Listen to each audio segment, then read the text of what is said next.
শুভ সকাল। আজ শনিবার ২০ পৌষ ১৪৩১ বঙ্গাব্দ, ৩ রজব ১৪৪৬ হিজরি, ৪ জানুয়ারি ২০২৫ খ্রিস্টাব্দ। প্রকৃতিতে চলছে শীতকাল।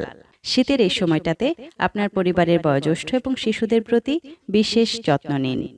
আজ ৪ জানুয়ারি ১৪৯৩ খ্রিস্টাব্দের আজকের এই দিনে ক্রিস্টোফার কলম্বাস নব আবিষ্কৃত আমেরিকা এলাকা ত্যাগ করে তার প্রথম সফরের সমাপ্তি ঘটান। ১৭৬২ খ্রিস্টাব্দের আজকের এই দিনে ইংল্যান্ড স্পেনের বিরুদ্ধে যুদ্ধ ঘোষণা করে। ১৮৬১ খ্রিস্টাব্দের আজকের এই দিনে মাইকেল মধুসূদন দত্তের মেঘনাদ বধ মহাকাব্য প্রকাশিত হয়। ১৯২৭ খ্রিস্টাব্দের আজকের এই দিনে শরৎচন্দ্র চট্টোপাধ্যায়ের পথের দাবি উপন্যাসটি ব্রিটিশ সরকার বাজেয়াপ্ত করে। ১৯৯০ খ্রিস্টাব্দের আজকের এই দিনে বাংলাদেশে প্রথম ডিজিটাল টেলিফোন ব্যবস্থা চালু হয়।